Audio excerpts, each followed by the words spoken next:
says really happened the night they were detained by armed security guards. Campaign shakeup. Donald Trump's campaign manager out. Paul Manafort leaving Team Trump as the candidate tries to reshape his image visiting flood-ravaged Louisiana. You'll be fine. Plus, Trump's new message to African-American voters. What the hell do you have to lose? A new Zika warning this morning, the virus reaching one of the most popular vacation beaches in America. 5 new Zika virus transmissions linked to the Miami Beach area. We're going to do everything in our power to make this city safe. Pregnant women and their partners told to stay away. And golden moment, a do-over for Team USA pays off, but it is heartbreak on the track for the men's team. Why their bronze medal was taken away. Here's Usain Bolt! And for Usain Bolt, 3 more golds. Why he's running away with history this morning. Live from ABC News in New York, this is Good Morning America. Hey, good morning, everybody. Paula is off this weekend. Very happy to have... 3 berries. Yeah, you asked me to add a very happy to have Cecilia Vega in this weekend. We should tell you a lot of new developments in Rio this morning. Usain Bolt, the fastest man alive, making even more Olympic history overnight. His win in the 4x100 relay gives him a historic triple, as they call it, taking the same 3 gold medals in 3 straight Olympic Games. That is, for those of you who are like me, math challenged, 9 Olympic gold medals in some. Good math. You didn't need your calculator for that. I had an I didn't abacus either. on hand. And for Team USA, it was redemption for the women's 4x100 relay team. They were granted a do-over in Thursday's preliminary heat, but they went on to take the gold overnight. An amazing accomplishment. So lots of good stuff, but we're going to start here with a decidedly less uplifting Olympic story. The new apology from swimming star Ryan Lochte after that raucous night in Rio. Some of it was caught on video. Lochte and his teammates initially said they were robbed at gunpoint at this gas station, but authorities and witnesses now say the athletes were not actually victims, but vandals. ABC's Matt Gutman is in Rio covering all the latest twists in this developing story. Matt, good morning. Hey, good morning, Cecilia and Dan. Those 4 swimmers are now out of Rio, and for the first week of this, they all stuck together in silence, but now one of them is speaking out for the first time. The youngest one, 20-year-old Gunnar Benz, who's pointing the finger at Ryan Lochte, saying that it was he who pulled down that poster at that gas station and then mouthed off to those armed security guards. Anything you'd like to say to your supporters? This morning, Jimmy Fegan, the last of the 4 Olympic swimmers caught on camera allegedly vandalizing a Rio gas station, has left Brazil. That as the swimmers who Brazil accused of providing false statements to police now break their silence.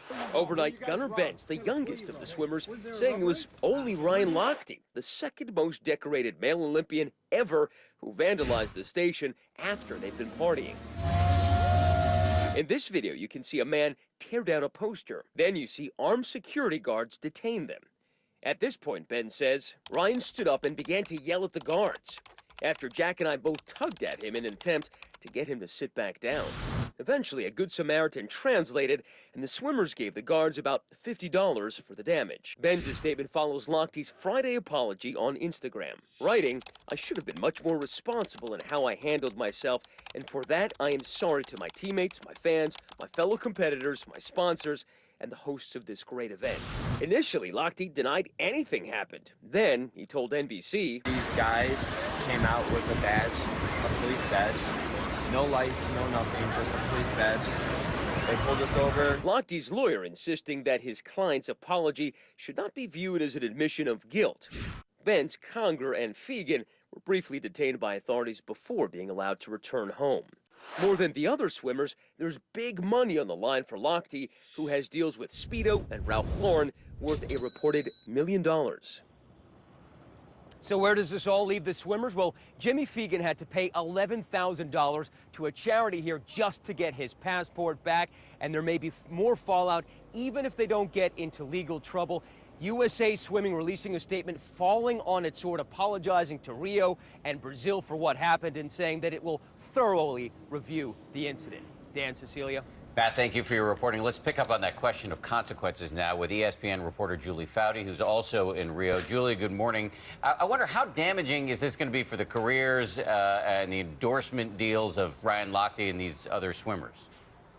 Dan, when you know and you see Sally Jenkins with the Washington Post and her lead line to her story saying Ryan Lochte is the dumbest bell that ever rang, you know it's going to be damaging. And really, when you think about it on the pool, it's going to be damaging to the brand, but in the pool, the suspension, whatever USA Swimming does, is largely going to be irrelevant. They're not going to suspend him for another 4 years through the next Olympics. They maybe give him 6 months, and he has to skip Worlds. But the damage is with the United States Olympic Committee, because here's the USOC who's been trying to convince the world we are not that American because we want to host the 2024 Olympic Games. And that's what we're going to see is how will this play out with the IOC and the USOC for 2024? Jill, you also wonder if there's damage being done to all these other Olympians who are coming home. They should be celebrating and being celebrated.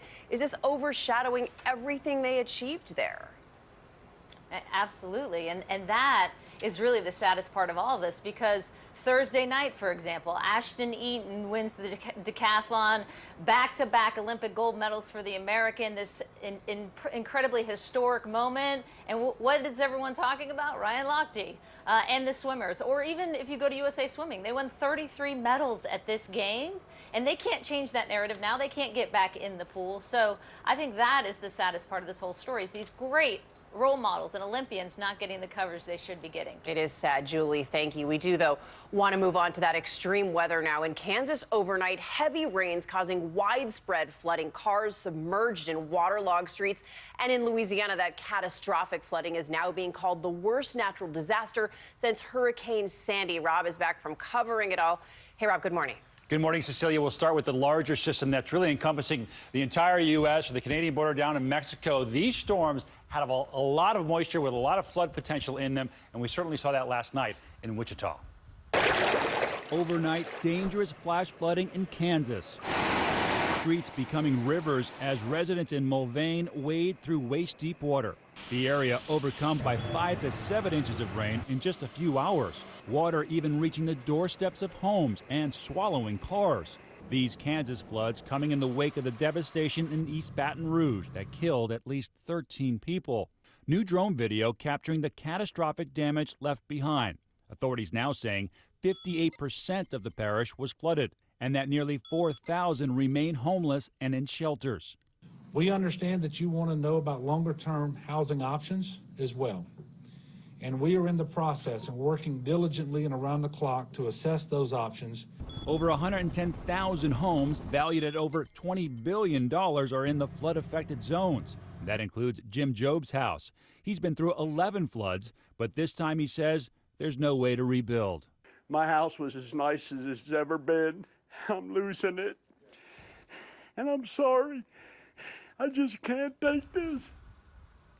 Your heart just goes out to those people. A long, painful recovery ahead today. Shouldn't have a tremendous amount of rain in Louisiana. This front is going to stay mostly north. I think Texas, actually, you're going to see a lot of rain here in the next couple of days, especially Austin to San Antonio. Could see 3 or 5 or more inches of rain. We have flash flood watches out for that part of Texas through Sunday. And also some severe weather potentially across parts of northern Michigan today. Chicago, I think you'll see some showers. This front has some very fall-like air behind it, so it'll start to feel good across much of the country. Talk more about that in just a few minutes. Dan? Rob, thank you. So much pain there on the ground in Louisiana. And Donald Trump is now leaping into the fray, touching down in the disaster zone and taking aim at President Obama. This as the candidate deals with another campaign shakeup. Chairman Paul Manafort is out, and ABC's Mary Bruce is on the story from our L.A. bureau. Mary, good morning to you.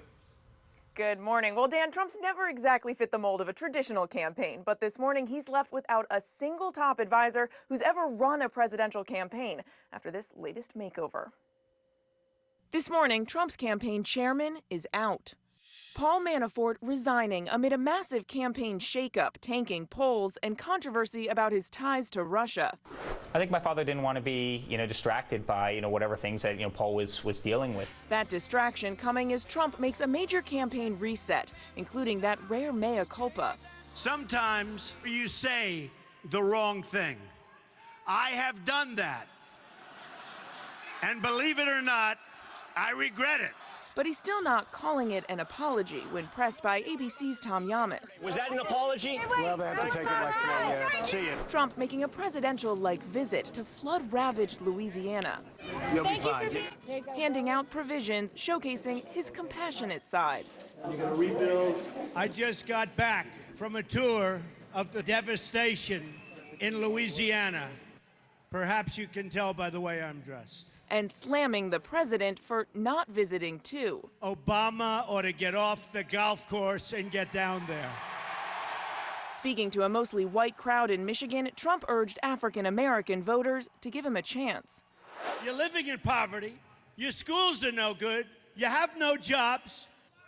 What the hell do you have to lose? Clinton responding, tweeting, "This is so ignorant, it's staggering." Now, the White House has announced the president will visit Louisiana on Tuesday, but Obama has been blasted for not going sooner, especially given the amount of devastation. But the White House says he didn't want his presence to distract from the ongoing recovery efforts. Clinton has given a similar reason for not visiting. Dan? Obama perhaps not helped by those images of him on the golf course. Mary, thank you. Let's bring in ABC News political analyst Matthew Dowd now, who's in Austin, Texas. Matt, let's talk about the Trump campaign. Two-part question here. Will the exit of Paul Manafort right the ship? And I guess sticking with the nautical metaphors, who is actually captaining this ship right now? Well, it's never a good sign. Within the last 6 months, you have 2 reorganizations, and we're 80 days out from this campaign, so it's never a good sign. Obviously, they want to have an organization that's efficient. But who's in charge? To me, Dan, it reminds me of Iron Man. When Iron Man hires Pepper Potts to be the CEO, we all know who's in charge. It's Tony Stark. Donald Trump is in charge of this campaign, no matter who he has at the helm of it. With apologies to Pepper Potts. Exactly. We can always count on you for that, Yeah, Matt. Gwyneth Paltrow. Yeah, we have to give something to Gwyneth Paltrow. Okay, let's look at this shift this week that happened, though. Trump on teleprompter, conciliatory Donald Trump. Is this the right strategy that he needs to take to reverse these poll numbers? We are just 11 weeks out from voting. Well, I think he needs to be authentic to who he is, but also he needs to be disciplined, which he hasn't been in the course of this. It reminds me a little bit of the Wild West here in Texas back years ago. You checked your guns at the city limits, so basically when you walked in the saloon, you didn't shoot yourself. Donald Trump has to figure out a way not to shoot himself. That's what I think this is about. But keep in mind, Cecilia, that if whoever this campaign is about is losing. Donald Trump wants to make it about Hillary. Hillary wants to make it about Donald Trump. So Donald Trump needs to be disciplined enough that this campaign becomes about Hillary Clinton. Matt Dowd with the Texas talk this morning. Thank you, Matt. We want to turn now to an alarming development in the fight against Zika. Pregnant women now being told to avoid traveling to Miami Beach, a major tourist destination. ABC's Eva Pilgrim has the latest. This morning, Zika virus hits a South Florida vacation destination, the very popular city of Miami Beach. We're going to do everything in our power to make this city safe. The state announcing a new Zika hot zone. 5 new patients sickened after a mosquito bite. 2 live in the county, the other 3 tourists. Florida's governor drawing a box around this 1.5 square mile area where infected mosquitoes are spreading the virus. We've already authorized over $26 million in state funds, and we will continue to allocate whatever is needed to fight Zika. The virus threatening the county's $24 billion a year tourism industry, all inside this newly marked hot zone. So you and your husband Vanessa Garcia is 5 months pregnant and babysits at Miami Beach Hotel. She spoke with Steve Osinsami. It's frightening because any mosquito bite, especially here in Florida, is so easy to catch this virus.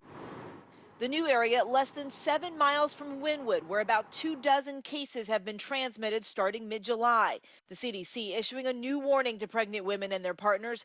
Avoid travel not just to the 2 hot zones, but anywhere in Miami-Dade County. And there are about 20,000 pregnant women living in Miami-Dade County right now. Doctors urging them to take all the necessary precautions, wear bug spray, long sleeves, anytime they go outside. It's really important, especially when you consider the county has 7 other active investigations that are going on outside of these 2 marked areas. A lot going on there. It's stressful enough to be pregnant, not that I'm speaking from personal experience, but to be worrying about Zika at the same time, it's a lot. Eva, thank you. A lot of other news overnight, and for that, as always, we turn to Dr. Ron Claiborne. Good morning, sir. Dan, good morning to you. Cecilia, Robert, good morning to you. Good morning, everyone. We begin in Southern California with the so-called Blue Cut wildfire that has now destroyed almost 100 homes and more than 200 buildings. Firefighters in San Bernardino working around the clock now, trying to contain the blaze that started back on Tuesday. Thousands evacuated from their homes as heat and high winds fuel that fire, which has already charred more than 37,000 acres. And what could have been a very dangerous situation at sea, a Navy nuclear submarine carrying ballistic missiles colliding with another Navy vessel off the coast of Washington State. The Navy now reporting that the USS Louisiana did not sustain any major damage and nobody was injured in that incident. The submarine and the boat have both returned to shore. The Navy is investigating. A new video this morning from inside a deadly bus crash in New Jersey showing emergency crews moving through the wreckage right after that crash. Two New Jersey transit buses colliding at an intersection in Newark Friday morning, leaving one of the drivers and another passenger dead and 6 other people on that bus hospitalized. Investigators now looking into whether one of the buses ran through a red light. And we now know where the NBA All-Star Game will be played next year. The league awarding it to the Crescent City.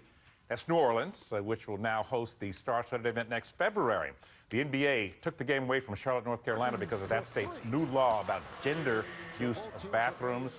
This will be the 3rd time that the game has been held in New Orleans. Last time, 2008, just after Hurricane Katrina devastated that region. And firefighters in Columbus, Ohio, battling a blaze that broke out in a warehouse Friday evening. Residents were evacuated from nearby homes overnight because of concerns that the structure may have large amounts of ammonia in it, which could cause an explosion. And finally, talk about playing with your food. Some boaters in the Galapagos Islands got a rare glimpse of a killer whale going out for dinner. Take a look at this. An orca tossing a sea turtle, yeah, how about that, through the air. Experts say the orca probably wasn't very hungry, Sarah, so it decided to play with its prey. Just playing. Just playing. Kind of cute. I don't think both of them are enjoying I don't think that ends happily, though. No. It's amazing to see. It is. I kind of feel bad for the turtle. Yeah. Let's check the weather. Someday you're the whale, someday you're the turtle. I know, that's right. That's right. It's the cycle of life. Most days he's the turtle. Yeah, Go on. That's true. Maybe that's why my heart is going out. Where is my shell? Rob, save me, my friend. Breaking news. While I was reporting on the fires, we actually almost hit a turtle on the road, but we managed to avoid it, so one more turtle saved there. Put that in your breaking news quiver. Take a look at this shot. All right, well, a fire just north and east of Bakersfield. Watch this blow up in the afternoon. Give you an idea of how these things behave. They'll be all quiet in the morning, then the winds and the heat kick up, and things just start to explode, and that's when firefighters have a hard time with this. This one is 12,000 acres, only 5% contained near the Sequoia National Park. All right, we've got some air quality alerts across San Francisco because of the fires outside of that city, but the heat is just cooking. I-5 from Medford, Oregon, up through Seattle. I think we'll see another triple-digit day today in Portland with temperatures getting up and over 100 degrees, but finally cooling off Sunday and Monday. So, yeah, that to look forward to. That's a quick check on what's going on nationally. Here now is your local forecast. Good morning, Washington. Expect a beautiful day today. Temperatures a little bit on the warm side. Day 11 of the heat wave, 91 degrees, partly cloudy skies this afternoon. Now, we do have the chance for a few storms in our Sunday forecast as a cold frontal boundary moves into the region. I think the best timing on that will be around 3 to 8 o'clock tomorrow afternoon. Could have some heavy rainfall, possibly some severe storms. But beyond that, we're looking at the chance for a lower humidity Monday all the way through Friday of next week with temperatures back in the low to mid 80s. Half hour will take you back to the highly turtle-populated tropics and talk about the potential for a hurricane or two. I think we've got our meme for the show this morning. And there's no segue for this turtle thing. Nope. Right now to the exciting and dramatic moments at the Summer Olympics. The U.S. adding onto its medal count, staying at the top of the leaderboard with 38 gold and 105 total medals. China is in distant second with 65 total medals. And we're going to go back to Matt Gutman in Rio for more. Hi, Matt. Hey, Sarah, I got one word for you. Usain Bolt, what an amazing way for him to close out his Olympic, you like that, to close out his Olympic career. 9 golds, and today is his birthday, and he finished last night with classic humility, saying it was never in doubt. Overnight, Jamaica's superstar adding a 9th gold to his treasure chest. The fastest man in the world, Usain Bolt, anchoring the Jamaican 4x100-meter relay for the 3rd straight time. Bolt! Raising the baton in victory as he crossed the finish line. 3 times 3, the triple. The USA's 4x100 team suffering a very different fate after a review of the race led to their disqualification. The replay showing Justin Gatlin receiving the baton from teammate Mike Rogers well before hitting the exchange zone. That violation